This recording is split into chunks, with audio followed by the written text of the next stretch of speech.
Hello, Viking family, and welcome to Conversations with the Chancellor, a monthly series that takes you inside Elizabeth City State University like never before. I'm your host, Clay Mercer, and today I'm coming to you from W18 BBTV Studios here on the campus of ECSU. And with me is the Chancellor of Elizabeth City State University, Dr. S. Keith Hargrove. Dr. Hargrove, welcome to your show. Thank you very much. I'm really excited about this very first show and the opportunity to share what I would call the Chancellor's mindset, what the things that I think about every day, share with the community, and just have a good discussion. Yeah, this is going to be a lot of fun. I tell you, the first time that you and I connected was at the Juneteenth celebration that took place here in Pasquotank County, and I noticed you as you walked around speaking to all of the community members and alumni that were there, and it's just been, your first month or so here. Talk a little bit about how that connection has been with the community, and it seems like they've welcomed you with open arms. Yeah, actually it's been pretty amazing.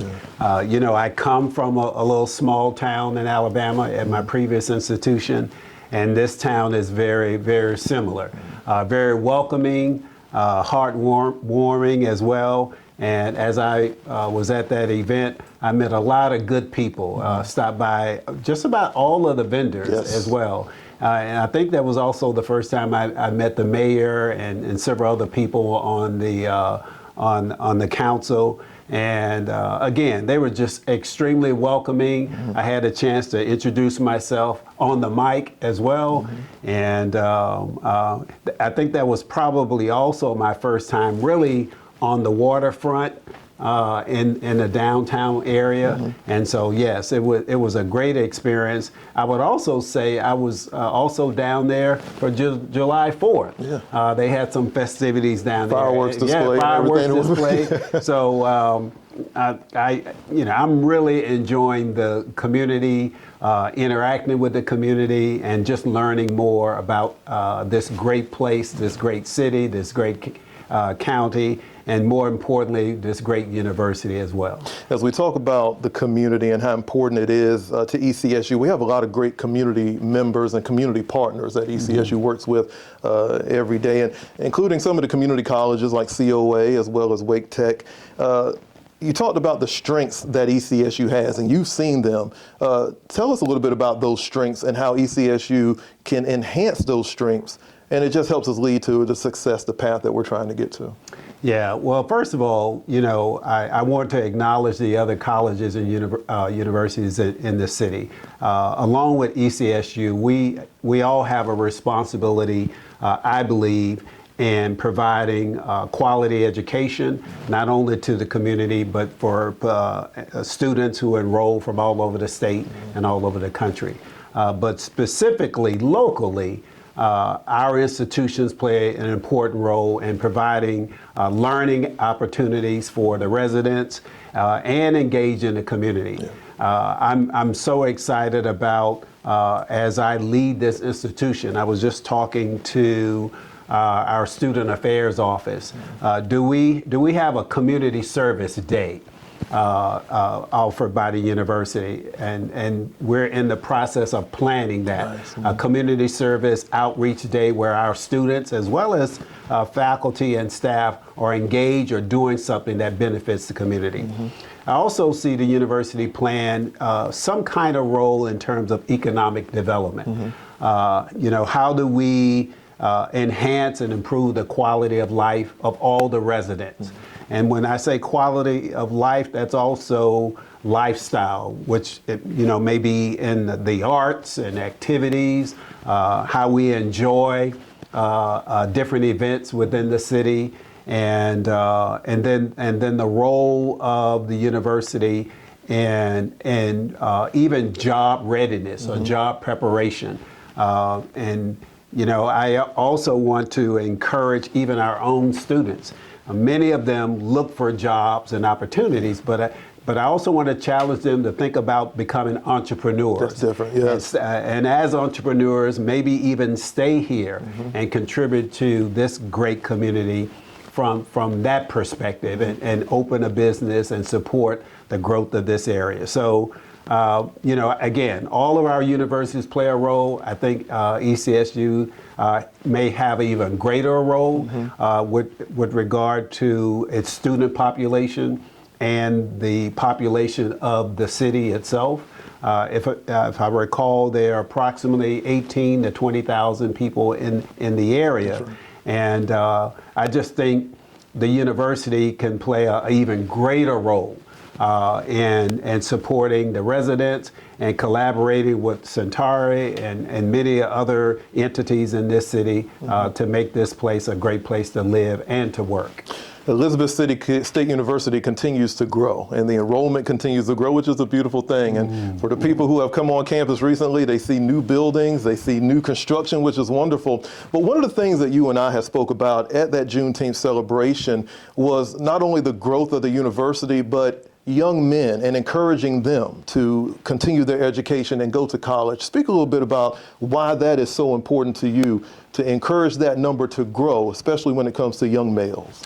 Yeah, well, the university has been really successful with 7 to 8 years of continuous increases in enrollment. And as the new chancellor, I certainly want to put some things in place where that continues. We are roughly or teetering toward 2,300 students. I think we are on a pathway to be as high as 26 or 2,800. Nice. But as we move in that direction, we'll have a very diverse student population. And within that population are young men that are going to college. And in fact, unlike many HBCUs, ECSU has a population of more than 45% males. Now, typically that's unheard of for an HBCU, where the population is typically either 70-30 or 60-40. With that said, I think it's an opportunity for us to be strategic and intentional, not only recruiting that cohort or that population, but more importantly, getting them to graduate, yes. To go in high demand, high need fields with the appropriate disciplines.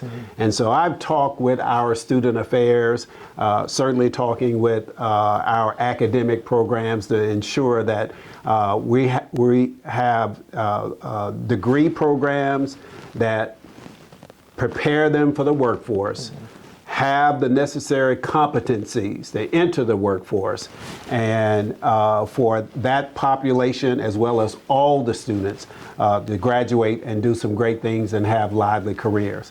Even for the graduates, it's also about graduating and preparing them for a better quality of life as well with that degree. And that could be going to graduate school or going to the workforce or becoming an entrepreneur. That's an institutional commitment. That's an institutional priority that we will have about graduating students. And I think we're at a true point to continue to make that happen. Yeah. It's Conversations with the Chancellor on the WRVS 89.9 YouTube channel. Again, we thank you all for joining us. I'm Clay Mercer, and with me, obviously, is ECSU Chancellor Dr. S. Keith Hargrove. And you started your role as Chancellor back on June 15th. And when we had our conversation also, you talked about the importance of listening, and you were going to take a little bit of time to listen to the students, the faculty, the staff, the alumni, community members, just taking it all in. Speak on how beneficial that is, just really to listen, and how that can help as we continue this path for ECSU to move forward. Yeah, absolutely. I call that my LOL tour, not laugh out loud. But the opportunity to learn, observe, and listen. And I've been doing that the last 3 or so weeks by visiting different units of the campus, whether it's facilities or the academic units, and really listening, learning, and observing of the great things that the institution is doing. I don't have all the answers. I may think I do, but I believe it's the people, the faculty and staff, the people that work at Elizabeth City State University, some of the most incredible, creative, committed, dedicated, trustworthy people that are working at that institution. And so as I continue my LOL tour, it helps me gain perspective with regard to vision, setting priorities, and implement strategic initiatives to elevate the university to the next level.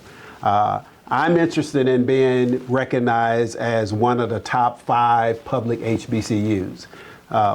What does that mean? Well, it definitely means with regard to student success, meaning graduation, having innovative academic programs, and a workplace where everyone believes in customer service. There's a level of trust and integrity that's demonstrated by the values that we practice every day. And so I just really believe that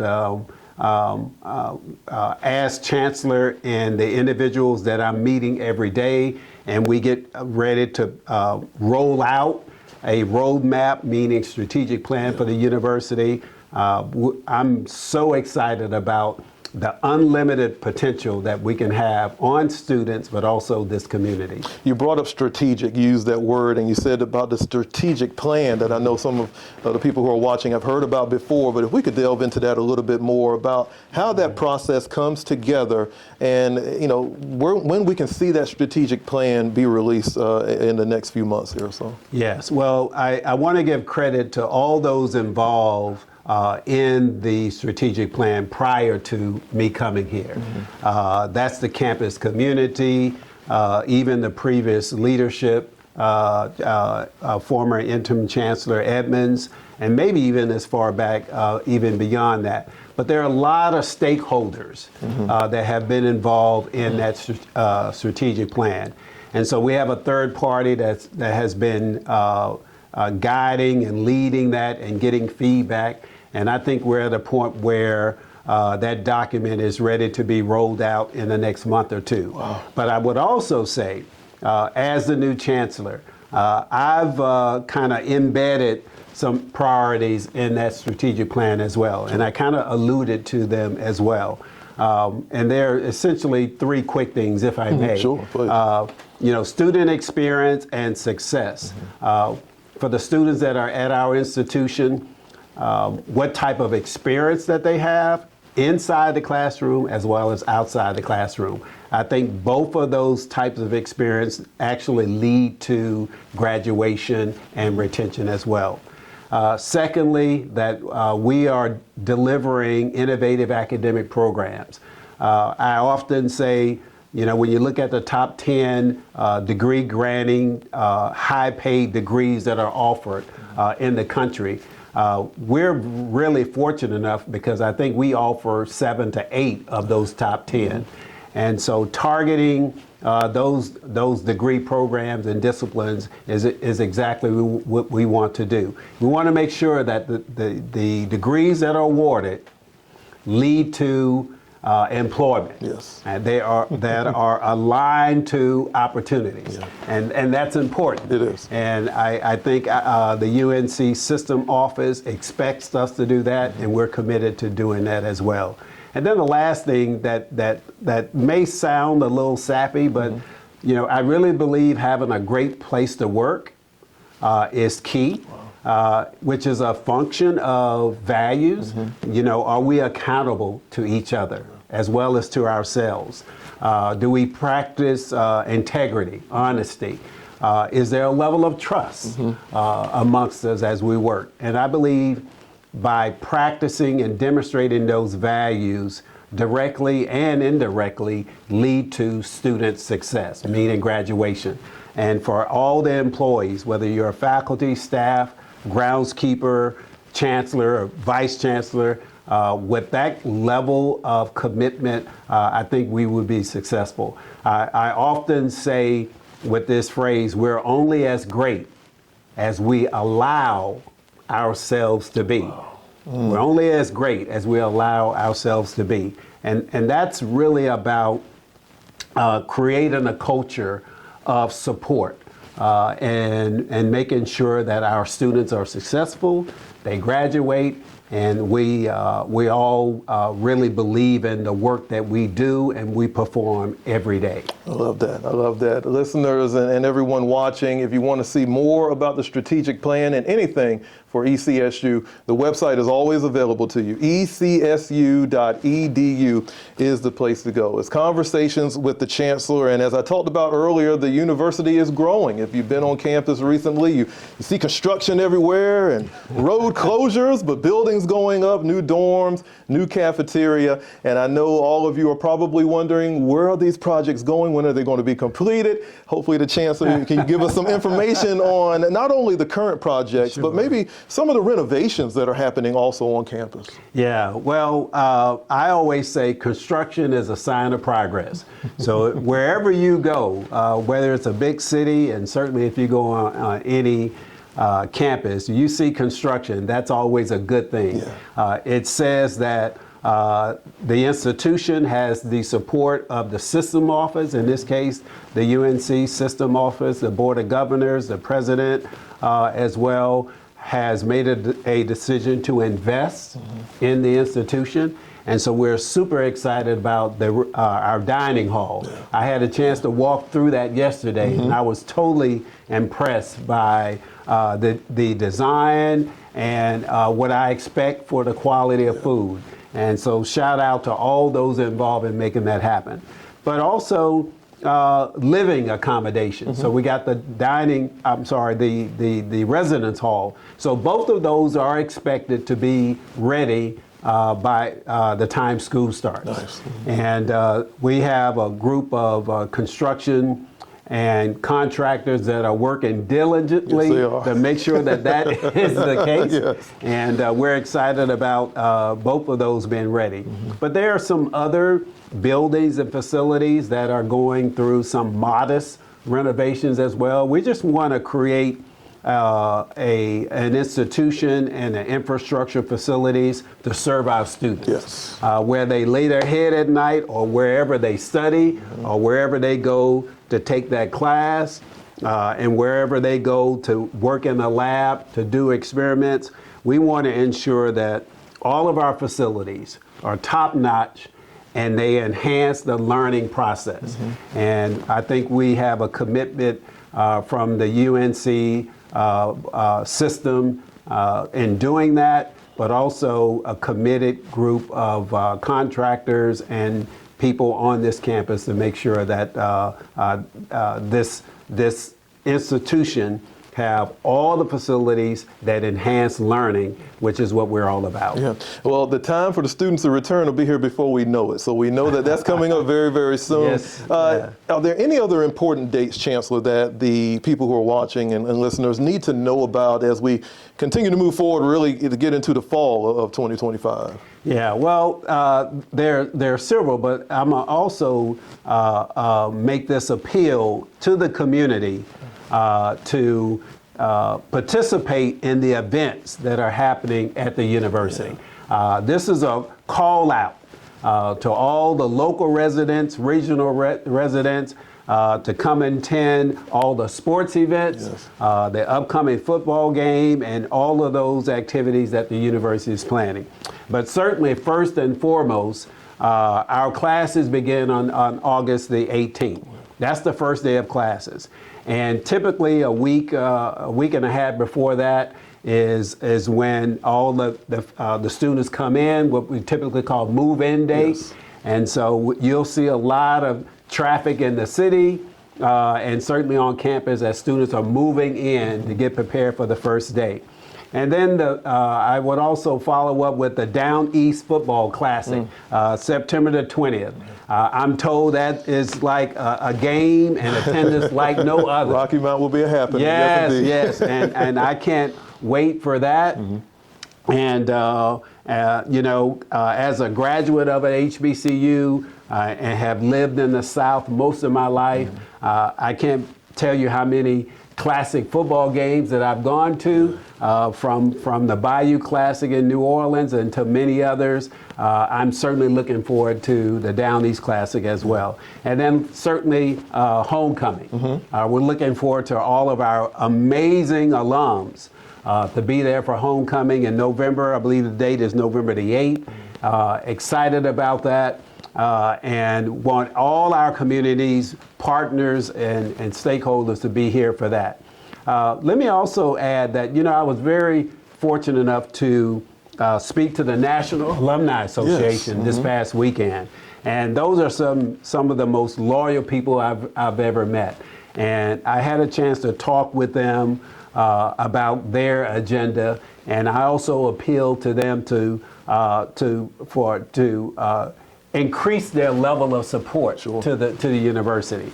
So I certainly would like to, for all of those that either attended, graduated Elizabeth City State University, become a member, alumni member. I became a member. I'm not a graduate, but I'm a member of the Alumni Association. So become a member and be loyal and find a way to invest in our students. And it doesn't always have to be financial. Financial helps, but find a way to contribute to the university or serve in some kind of capacity as well. So I appeal to the alums. You're doing an amazing job, but we're looking forward to growing the relationship between myself, the executive leadership team, and the university with the alums as well. So those are the three most important days come to mind. And again, we're appealing for all of those to participate and become engaged. Wonderful times here at ECSU, and that's what Conversations with the Chancellor is here to do. On a monthly basis, we plan to be here to give you all of the important information at Elizabeth City State University. If you have a chance to check out this episode, you can go to our YouTube channel, watch it at any time. We'll also bring this to you on our radio station, WRVS 89.9. Chancellor Hargrove, thank you so much for making this happen. Looking forward to the next episode, and so much in store. So we're looking forward to seeing where ECSU goes during your era as Chancellor here at the university. Thank you so much, and appreciate the opportunity. For everyone here at the ECSU Department of Radio and Television Services, I'm Clay Mercer. This is Chancellor Hargrove. Thank you so much, and we look forward to seeing you next time for Conversations with the Chancellor. Viking Pride.